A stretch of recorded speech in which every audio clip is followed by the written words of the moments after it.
بسم الله الرحمن الرحیم. سلامونه او نیکی هیلې ګرانو هیوادوالو.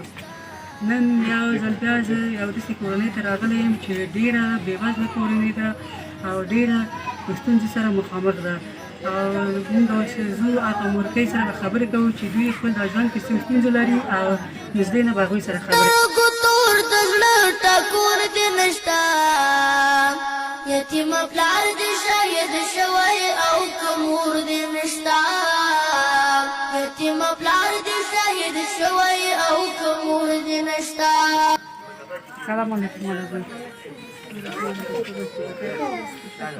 بخیر خیال دارید.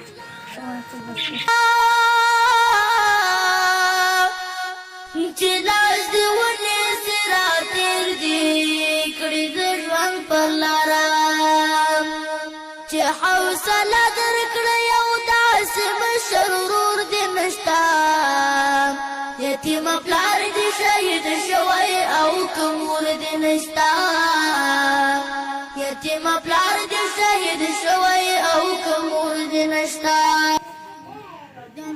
چطور هستی مادر؟ شما خوب هستی؟ شکر زنده باشید. چی جفا خیرتی است؟ شکر زنده باشید. زندگی تان چطور پیش میره هستی مادر؟ مینه دیگه خیر میشه دیگه چی رقم از وضعیت زندگی تان؟ این خراب است دیگه بچه ما کار کرده نمیتانه نایب شانه شد کار کرده نمیتانه زندگی کرده نمیتانه پیش خودم کار مردم میکردم نان مردم دستی من پخته میکردم یک سیر خنبیر بال میکردم آن نمیتانم تکلیف کمر برای ما پیدا شده است دیگه اینی تو خانه کراییس بس ما نمیکشه کلی خاک و گل در چیز این تو ریگ است این زندگیست دیگه اینه.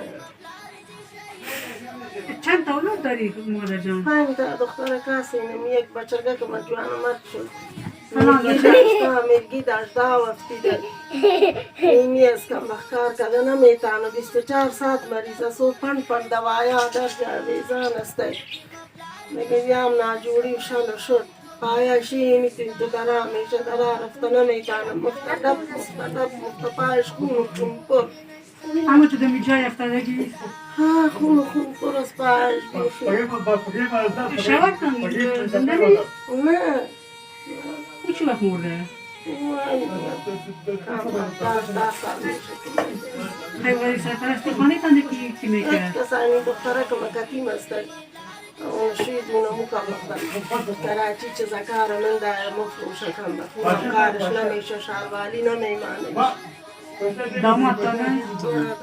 کراچی داره بازو؟ کراچی کم بخ شالوالی نمیمانه رم کارش نمیشه ای بچه تو میکنین دیگه کام که تو خالی تان که یا بچه تان مریض از نویب به جای افتاده سرپرست هم نداره خانه تان هم شده چطور میکنین مشکلات چی رقم میکنین سابق میفتی خودت کار میکنین خانه میرفتی مالک تکلیف کمر پیدا کردیم انا قد دکتر گفت از بالا نکو 8000 روپه بیار که کمر تک سایش بکشیم تو مست کجا کنم 8000 روپه که بیارم که سای کمر مرا بکشیم عکس نگرفتی تا دوا عکسش نگرفتم سیاوز لو سعی معلوم نشد که چه خبر چه تکلیف است این کمر میگه 8000 روپه بیار کشیم عکس نگرفتی که اگه معلوم شد تکلیف ندارم دیگه شیشته میرم خیر خدا مهربان باشد خودتان تو فامیلایتان کس کمک نه نمیکنه نه هیچ کس کمک نمیکنه تایم دورود هیچ کس پرسان نمیکنه بچه مایی بودن که بچه در جای افتاده و این ابتدایی نکردیم بچه تان کادم میگه نمیشه نمیشه نه از کمرش دکتر آو کشید که مرضش معلوم شد و ملاریا و مرقه خراب شد کلکای پایش اینطور است از کمرش که آو کشید گفت یا گنگه میشه یا شل میشه پایش دیگه خوش کسا میکنه ولی خودتان تا بالا میکنی کدشتان نمیتن که به جای افتادگی نه دیگه دستشا میگیریم خیر خدا مهربانه خدا مهربانه نه دختر کاینو میخوانه خودم پس شوید و بجا سیبتی شو میکنم اینجا یک نفل میکنم دخترهای ما قرآن شریف میخوانیم 5 وقت شکر نماز میخوانیم دخترایت هم مکتب نمیره؟ میره مکتب میره. خدا مهربان ګران هیوادوالو تاسو خپله ولیدو او د دغه مورکۍ خبره دې واورېدې چې څومره ستونزو سره دوی مخامخ دي. دوی یو سرپرست هم نه لري او یو مشر زوی مړه شوې ده او دا بل زوی معیوب ده، میړه هم نشته او هېڅ سرپرست نه لري، د کرایه کور کې اوسېږي. نو تاسو ورونه چې غواړئ دې مورکۍ سره مرسته وکړئ نو کولی شئ چې زموږ په واتساپ نمبر کې زنګ ووهئ او دې مورکۍ سره مرسته وکړئ تر څو دا د دغه ژوند د دغه خرابه ژوند نه لږ وژغوري. که غواړئ مرسته وکړئ نو زموږ واتساپ نمبر 087 410 403 و میتونیم برادرای عزیز ما که این نمبر واتساپ ما زنگ بزنید و همراه مادر کمک کنید که تا زندگی د هموطن ما کمکی حداقل پیش بره و زندگی خود کمک به خوبی پیش ببره. و من تشکری میکنم از تمام شما برادرها که همیشه همراه ما کمک همکاری میکنید و هر وقتی که میخواین کمک کنید فقط در نمبر واتساپ زنگ بزنید و ما کمک شما به این مادر مهربان خود میکنم. شما را میبینه و من نمیگه گپ شما را من اینا شریک ساختم و این قصه را که شما کنید همشان میبینه میشنون. شما اینا از چی میخواین؟ هر گفتنی که دارین هر چی که میخواین کاملا پیش رویتان است، شما میتونید که بگویید نشان. من میخوایم که اگر زندگی ما خوب شود که ما کمک کنیم، دست درازی کنیم. در کوچه بودی هستیم تا میترسیم، سیاسر هستیم و سمنا میکشه که جای که خوب بگیرم دخترکه هستیم زندگی کنم. بچه ما با اونو حالت شل شد از کار کرده نمیتانه، که ما کس کمک نمیکنه، دست درازی نمیکنه، سرپرست ندارم.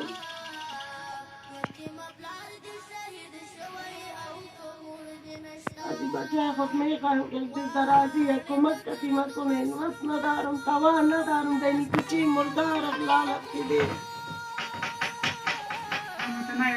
خودتان دیدیم و شنیدیم یک قصه مادر ما را که به چقدر مشکلات روبروستن و این زندگی خود چقدر مشکلات پیش میبرند و در چی رقم یک جای زندگی میکنن. میگه که از ما یعنی سرپرست دارم چیز خوب میتر و میگم ما برای کامل کجا کنم دیگه به خود پیازه یتیم پلار دې شهید شوی او کور دې میبینیم هموطنان عزیز که در چه رقم یک وضعیت قرار دارند و یک گپ مهم دیگه که یک قدری منطقه ما خراب است. خودش مردم پودری هستند میگه تا دخترکایی که مکتب میره خودم میبرم خودم میارمشان از خاطر اینکه وضعیت خراب است، منطقه جایش خراب است. میگه نمیتونیم یعنی یک جای صحیح خانه بگیریم کرایش میوست توانش نداریم به اینجا چون کرای ارزان است. از خاطر آمده هموطنان عزیزم از شما خواهش میکنم اگر هر کدامتان میخواین امروز مادر ما کمک کنید و امروز کمک کنید که حداقل زندگی جای کمکی به خوبی پیش بره. و این مادر ما بسیار رنج غم دیده است از عالمه از سابق.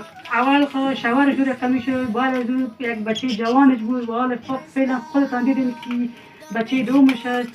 و اگر میخواهی که امروزشان کمک کنین و دست زیاره بگیرین که از این وضعیت براین دعای این مادر بگیرین.